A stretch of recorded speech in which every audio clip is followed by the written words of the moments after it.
the boy who didn't know he was a killer. From the moment Evan Reyes started third grade at Pine Hollow Elementary, teachers noticed he was different. Not in the way that drew concern.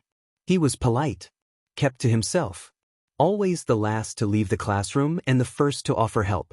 His eyes, large and thoughtful, always looked just past people, like he was searching for something.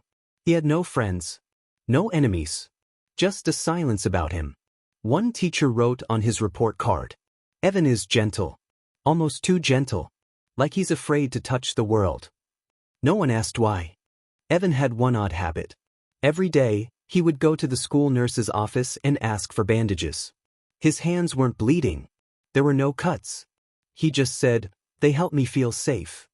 Eventually, the nurse stopped asking questions. She gave him a roll of gauze each week, and he carefully wrapped his fingers, layer by layer, like a ritual. By middle school, students started whispering. One boy called him the mummy. Another dared him to take off the bandages in gym class. Evan refused. When the teacher intervened, Evan whispered, "They're not for me. They're to protect everyone else." When Evan was 13, he was sent to a summer camp for social skill development. A gentle way of saying, make him normal. On the third night, a camper named Jordan went missing. The police found his body at the edge of the lake, face pale, arms bent at unnatural angles. The camp was shut down. No one was charged. No one saw anything. But Evan's parents pulled him from public school after that. They said it was for his safety. Evan said nothing. But from that summer forward, he wore gloves over the bandages. Even in July.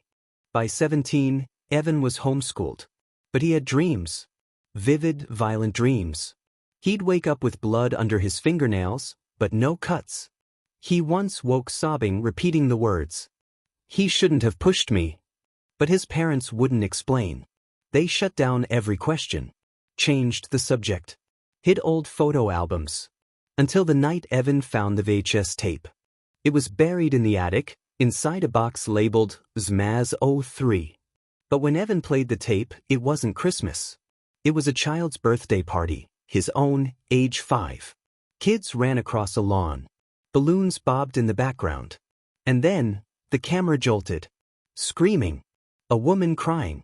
And then, a freeze frame of Evan, blood on his hands. A small dog motionless on the ground beside him. His father's voice behind the camera. "Turn it off. Get him inside. Don't let anyone see." Evan stared at the screen for hours. And that night he took off his gloves. He checked himself into a trauma clinic at 18. Diagnosis? Dissociative identity disorder, likely from early abuse or trauma.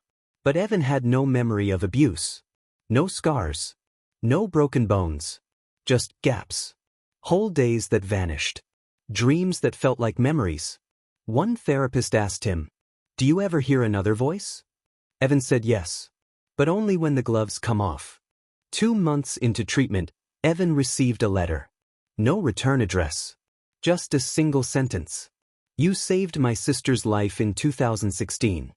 Inside the envelope was a photo, Evan, or someone who looked like him, standing in a parking garage, shielding a little girl from a man holding a knife. The man was later found in a dumpster.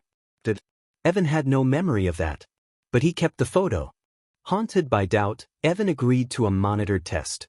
His hands would be unbandaged for 24 hours, under surveillance. At hour 11, he stood in front of the mirror and whispered, "You're awake now, aren't you?" The footage showed his posture shift. His voice deepened. He smiled, something Evan rarely did. He left the facility for exactly 38 minutes. When he returned, he was shaking. "Put the wraps back on," he said. "Please." That night, a local man was found in an alley, hospitalized, but alive. He'd been caught trying to abduct a child. Evan couldn't remember a thing. Evan wasn't a killer, but a part of him was. Or maybe, a protector.